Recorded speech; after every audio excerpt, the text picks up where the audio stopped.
Hi, and welcome to another episode of Hot Takes with me, the Silver Fox. Now, yesterday towards the end, there was very little time between sort of me finishing my recording day and any announcements on the budget. So really, I just did the one video about the imposition of the extra tax band that we were expecting, but we had final confirmation that comes. And I did say that I'd do today, first thing would be sort of a bigger look at the other areas where sort of the misery, I think, will be piled on. Some of the areas particularly egregious given the state of things. It's not good. The cuts are savage, they're wide, they're deep, and it's really the budget of a woman who doesn't know what she's doing, and who, through this budget, I think may well be sounding the death knell for the entire SNP. It will harm mostly their own voters. This is the lack of sort of intelligence that these people have, is that where they're putting the cuts is for the people who need them most, and those people tend to be people who would have voted for the SNP. And so hopefully a little bit of rebellion, maybe from Kate and her cohort, may fail the budget, may stop it getting through, and lead to a change of leadership. But we'll take a look at this and see what happened. Here goes. So, of course, they are already wheeling out the "it was Westminster's fault" excuse already. But, of course, Westminster gave them their biggest amount as part of the Barnett consequentials ever.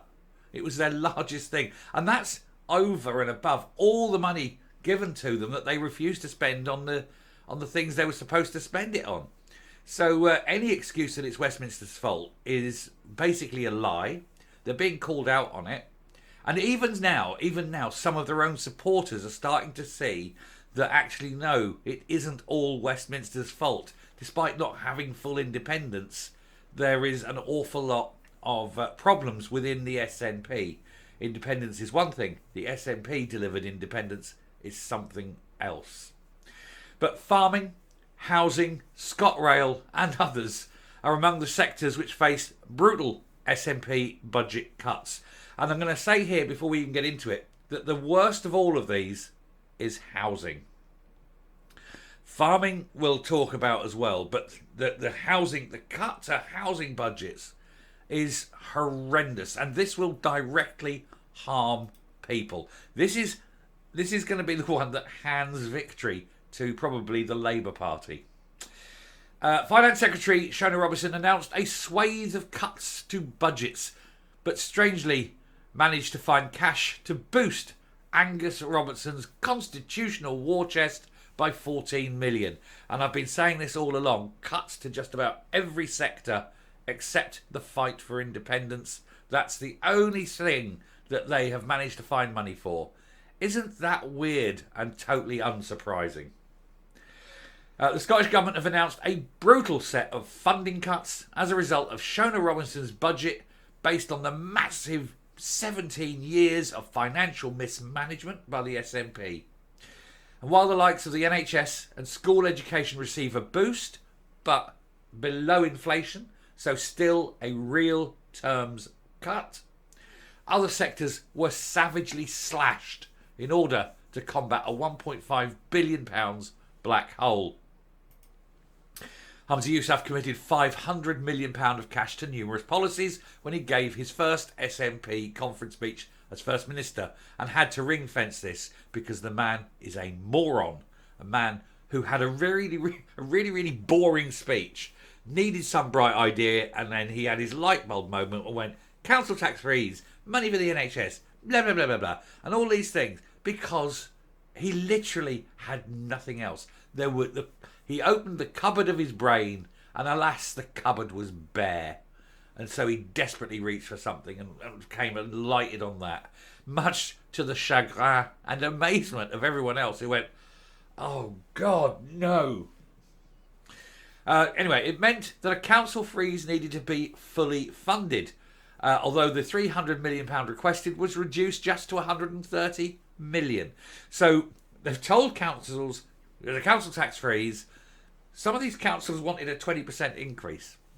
And so he'd have to find the money for this. Now, across the board, if they were to put the council tax up by what they wanted to put it up by, and then it'd have to be fully funded, it would have been close to a billion with a B pounds. He's given them 130 million. So thanks very much. However, councils are under no obligation to freeze their council tax. The councils do not answer to the First Minister.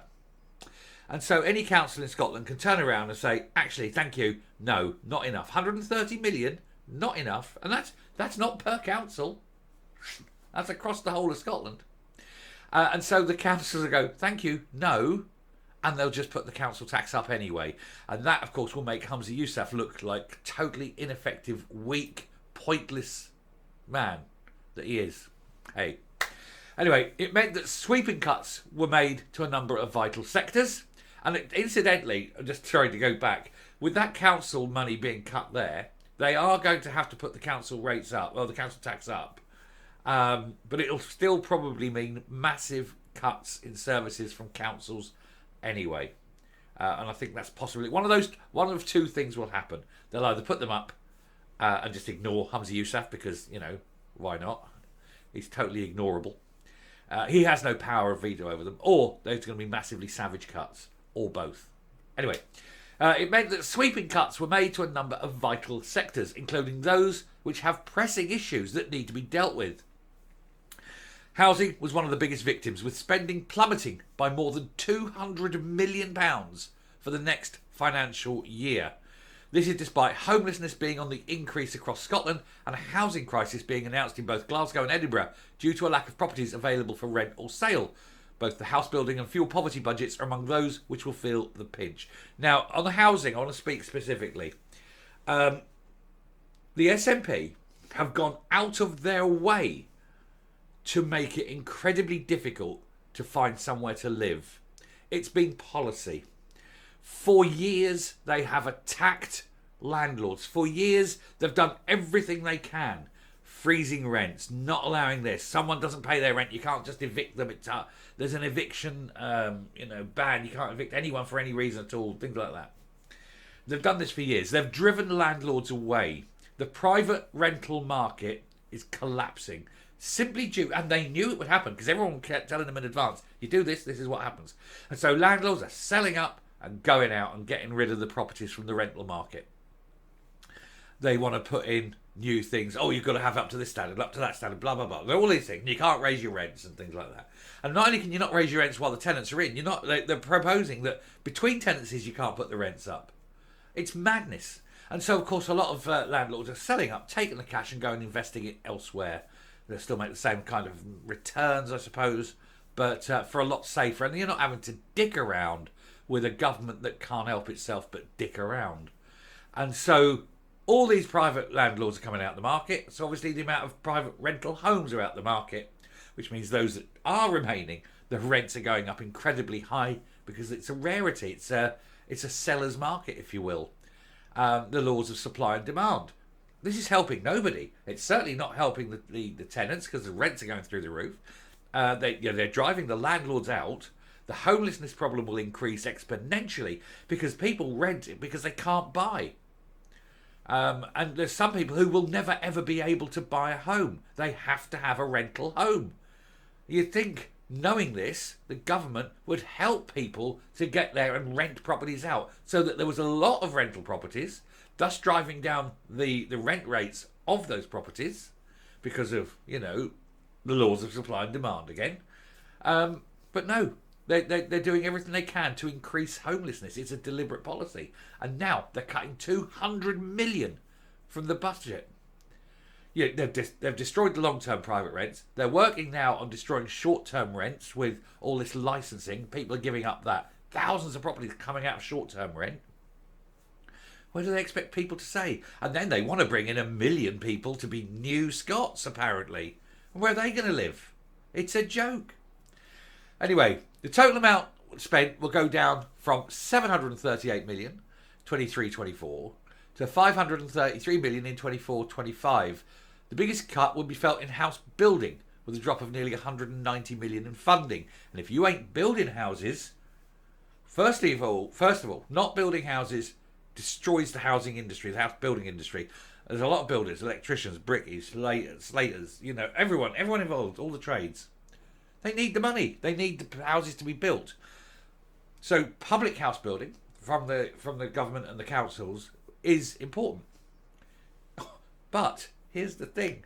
By imposing these silly rules that from next year houses have got to have heat pumps, what will happen is someone who wants to buy a house will go up there and go, oh, that's very nice. Oh, it's a lovely house. That's a nice area. Oh, well, no gas central heating. Nah, we'll move on. Have a look somewhere else. And so they'll have to build all these houses with these heat pumps, no gas central heating. And people go, no thanks. And then they won't be able to sell them. The whole Scottish housing market destroyed overnight. Marvellous, isn't it? Absolutely marvellous. It's almost as though the country is being run by morons. And if you work in the housing industry in any way, buying, selling, building, marketing, furnishing, watch as your job disappears thanks to the deliberate policies of the SNP. Anyway, Aditi Jangahir, Secretary of Living Rent, whatever that means, said the Scottish Government's decision today to cut £200 million from the housing budget is appalling. Oh, I know what Living Rent is. It's a campaign group that wants to see rents at an affordable level. And I think that that's not a terrible thing. Obviously, landlords need to make the money they need to make. Fair enough. But it's still got to be affordable. But if you are reducing the number of the rental stock, then the prices will go up because landlords aren't stupid. They go, give me an auction. Let's have an auction and see how much we get. Anyway, one after another, councils are declaring housing emergencies because they simply cannot fulfil their statutory duties to house homeless people. And of course they can't, and it's going to get worse. Despite Mr Yousaf's vows to lower child poverty, and that being the biggest tenet of his premiership, the funding for tackling child poverty and social justice was cut by 2.2 million. In the education sector, the already struggling higher education budget was slashed with a £107 million reduction for the Scottish Funding Council.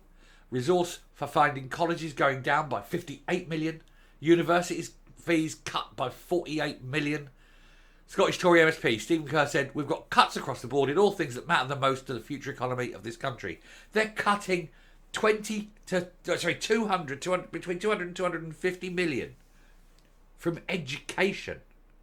Look to your children, look to your grandchildren and say to them, when you vote SNP, say to them, look at this, kids, I keep voting for these people who've just cut £250 million out of the education budget, and therefore they have destroyed your chances in the future.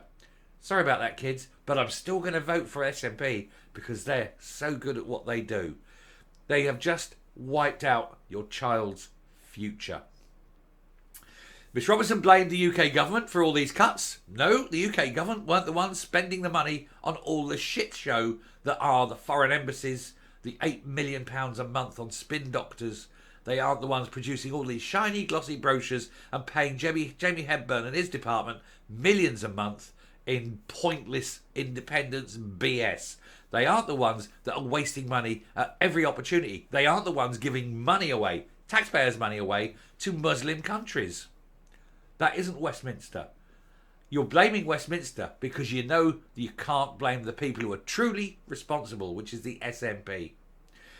Anyway, there's an £8 million cut to the Highlands and Islands enterprise, which put it at its lowest budget for 7 years. There's a £7.1 million reduction for the South of Scotland Enterprise Agency, with local MSP Finlay Carson saying, this is what the SNP Green government think of the South of Scotland. Huge cuts in the budget of our enterprise agency. Forgotten, then ignored, now neglected. Shame on this Central Belt obsessed party of government. The Net Zero Transport and Just Transition budget also took a battering as well. I'm not fussed about that one. You can let's close that department. That won't be a loss to anyone. And then there were pleas from the rural sector for its money to be given back. Now, of course, the rural sector is getting a double whammy. The Westminster government gave millions and millions and millions, loads, tons of money to the SNP to be given to the farmers. And it did not give it to the farmers. And it said it will give it to farmers later. only it never has. And now it's cutting the farming budget by 61 million. It's unbelievable. The ineptitude, the complete mismanagement of the country, and more importantly of the economy, especially by people with an IQ of 86. People like her. A bear of very little brains, and they let her run an economy. Well, they've let her run the economy into the ground. I'm coming up. So as much as we thought it would be, taxes going up, services being cut, and just look at the most important services for the people who tend to vote SNP. Housing budget slashed, education budget eviscerated. Health, yes, a small rise, but sub-inflation, therefore a real terms cut to health. Childcare, gone. Mental health, destroyed. Things that people care about, things that people need. All the money that goes to people, cut. The one area, the only area where money could be found, where a real terms rise happens, independence. Oh well, when you're an independent and impoverished country, you look back and go, yay, I'm so glad I voted SNP. Look at us, we've got our independence now. And then look at the devastation. Look at the scorched earth. Look at the death and destruction that this party has wreaked. And ask yourself, as your children are starving, uneducated and homeless, if it was worth it. Thank you very much. It's been a bit of a long one, but I did want to go in there and give all the details, so bear with me on that. I'm sure the day will get better. Till next time, stay safe, stay well, and I will speak to you later. Bye.